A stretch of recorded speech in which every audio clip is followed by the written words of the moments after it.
This broadcast is brought to you by Colby Brooks with Century 21 Right Pace Real Estate and buyfrombrooks.com. Let Colby Brooks handle all of your real estate needs.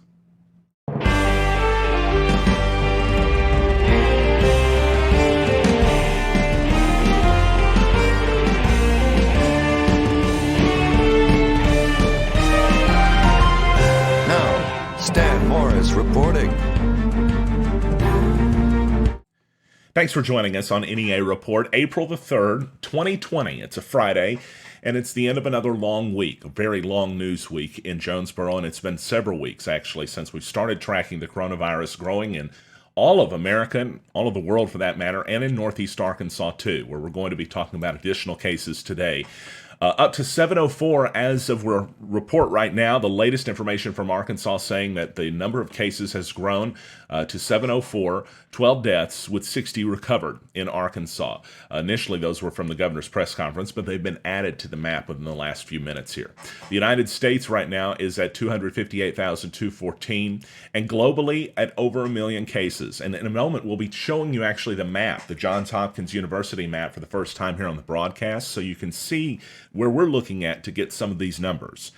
We want you to be able to find them yourself because there's a lot of information there that we're not going over that you'll be able to see. We're also going to tell you in a bit about an Arkansas State University employee testing positive for COVID-19. So stay tuned for that. First of all, though, I want to go through the numbers by the counties in Northeast Arkansas, because right now, as of this hour, Craighead County is now at 14 positive cases. According to the Department of Health's map, 14 positive, 139 negatives have been processed. Moving around a bit, in Poinsett, 5 positives still. In Greene County, it's 1 to 4 positives. 0 in Clay County. Randolph County, 1 to 4 positives. Lawrence, 1 to 4. Sharp, 1 to 4. Independence, 1 to 4. 0 in Jackson County, but also only 9 negative tests, so it's hardly representative. Cross County, 1 to 4. Crittenden County, 37. And I think I mentioned Mississippi County already. If not, of course, they were added to the map today. We'll talk about the exact numbers in some of these locations here in a moment, because even though they're not revealed by Arkansas Department of Health on their map, Johns Hopkins will show those numbers sometimes so we can see those. They may not have them all updated, but the latest update, of course, is showing a precise number for Craighead County, and that increasing to 14, we believe, due to the Arkansas State University news today.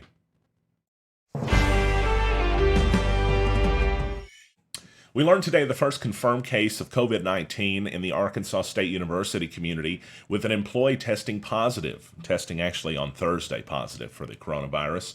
Arkansas State releasing this information to us Friday morning. The Chancellor, Kelly Danfus, sent out an email saying that the employee had been tested on March 19th and waiting on those results ever since, finding them out on April 2nd, right? The employee's last day on campus was 14 days ago, the Chancellor said. They developed symptoms, then were tested, but thankfully, since then, according to the Chancellor, they've been asymptomatic for several days, right? So that's good news, and we hope they're recovering and that they're out of the water on this thing, right? Because it sounds terrible based on some of the reports that are out there.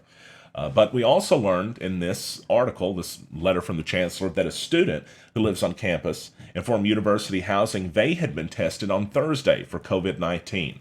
The student's not received a result yet, and hopefully will a lot sooner than the individual that received their test 2 weeks after getting it. It says that they've been self-isolated, apparently, probably still on campus, right? I presume. And they've not interacted with anyone on campus since returning from spring break.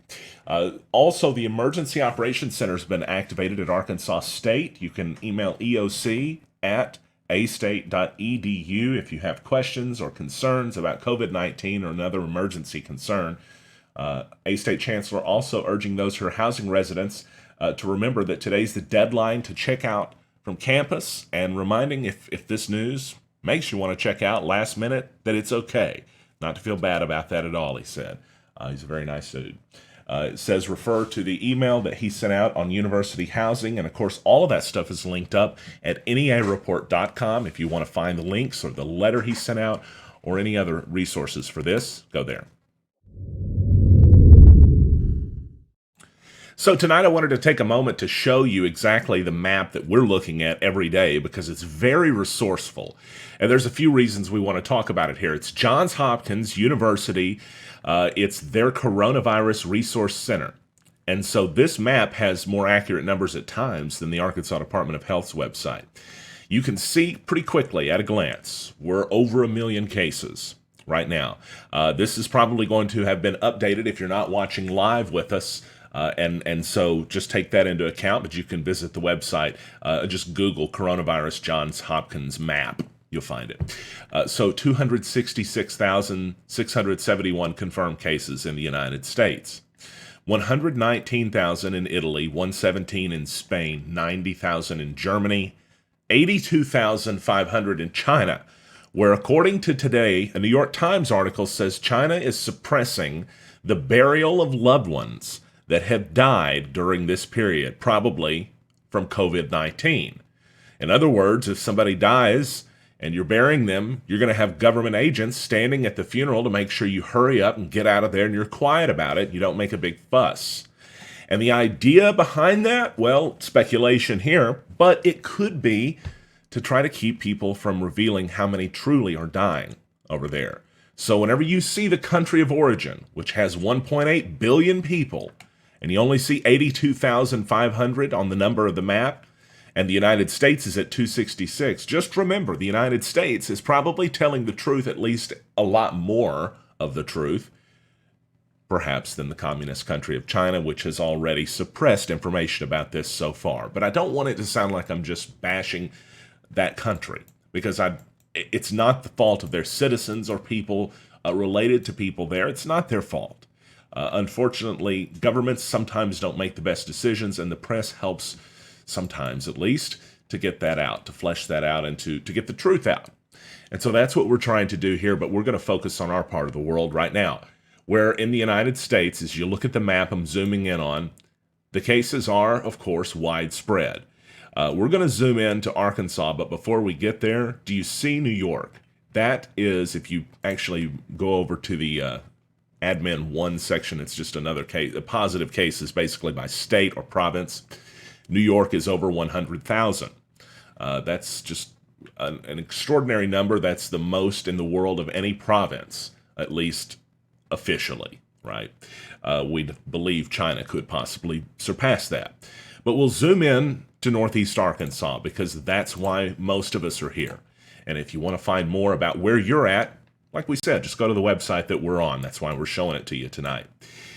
First of all, I want to go over to our friends in Memphis, where right now 638 confirmed cases in Shelby County, Tennessee, 7 deaths. So 0 recoveries, according to this at least. That's bad news. That's why you're seeing a lot of cases nearby in Crittenden County, with 32 confirmed cases, 32 still active too.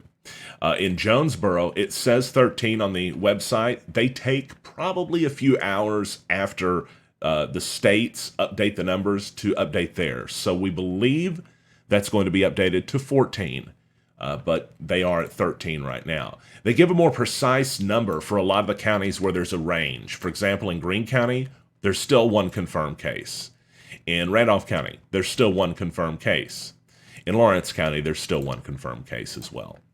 Talking about Searcy right now in White County, 22 confirmed cases, all of those remaining active. In Independence County, 3 confirmed cases, all those active. Baxter County with 1 case. Stone County up to 5 right now. We've talked about Crittenden County, Cross County at 1, Poinsett County at 5, and these are numbers according to Johns Hopkins University, like we said. Of course, we also know that a lot of tests that should be being performed probably aren't. And we also found out today at Arkansas State University, whenever it was revealed that there was a confirmed case there, that a test had been initially performed on March 18th. We didn't get the results back until April 2nd. Now, hopefully that's speeding up. Hopefully. But if tests being performed today aren't coming back for 2 weeks, then that may mean that we don't know where we're at now and won't know until 2 weeks from now, and that may be too late to do a lot about it if our hospitals are more crowded. But again, we want to hope that that's not necessarily representative of where the new tests are at. There has been advancement in the testing procedures and, of course, in the amount of tests being processed since then by labs and specifically commercial labs, too. There's also been, it looks like, a little bit better reporting in that. During the White House press briefings previously, it was discussed that not every lab or hospital or department was correctly reporting, even though they would get these numbers, which, in other words, made it harder to track what the curve looked like. Speaking of, that is what is in the lower right portion of the screen. I think I can make that larger. And so you see there where we started on January 21st. You can see where it continued to stay. We were at 0 confirmed cases, but of course we weren't testing for it. These are the worldwide numbers, right? And take a look at how that they've grown. Because you can see just at the beginning of March, it was under 100,000. Now at the beginning of April, it's 1 million. We'll look at some of the other graphs as well. This is more of a rise in a different mathematical sense, and I can't even tell you what that means. Won't pretend to. But this is pretty easy to see because that's the number of daily increases. If you look back at February, look at that large increase there, right? Wonder where that was at. Pretty much had to be in China or in Italy. It was one of those two countries because that's where it was a big problem at that point. Probably China. Of course, now this section over to the right represents the United States advancement in testing. So yeah, we're seeing a lot more in the numbers. And in the terms of death, 58,243. And I'm just doing the math in my head as far as what that is. That's about, out of 1 million, that's roughly a 5% mortality rate. 100,000 would be a 10% mortality rate. So out of the confirmed cases, this is brutal. As the president said yesterday, this is not the flu.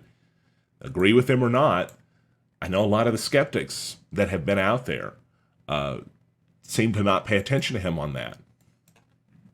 And at least there, he's right.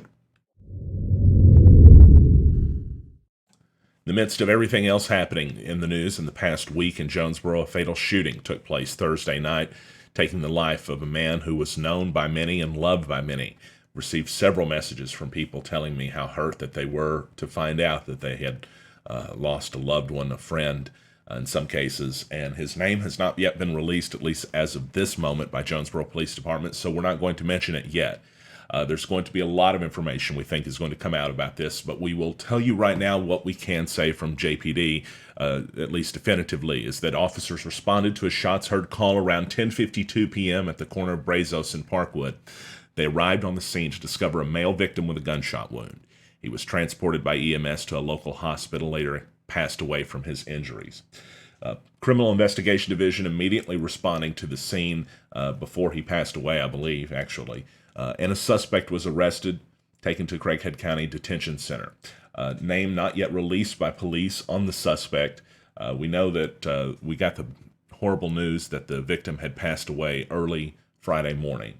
Very sad case, and also received a message from a loved one saying that they had ridden out the tornado together and survived that terrible incident, only for this to happen later in the week. She also said that they can't have a funeral, and the graveside services, because of the virus, have to be 10 or less. A horrible tragedy in the midst of everything else happening right now.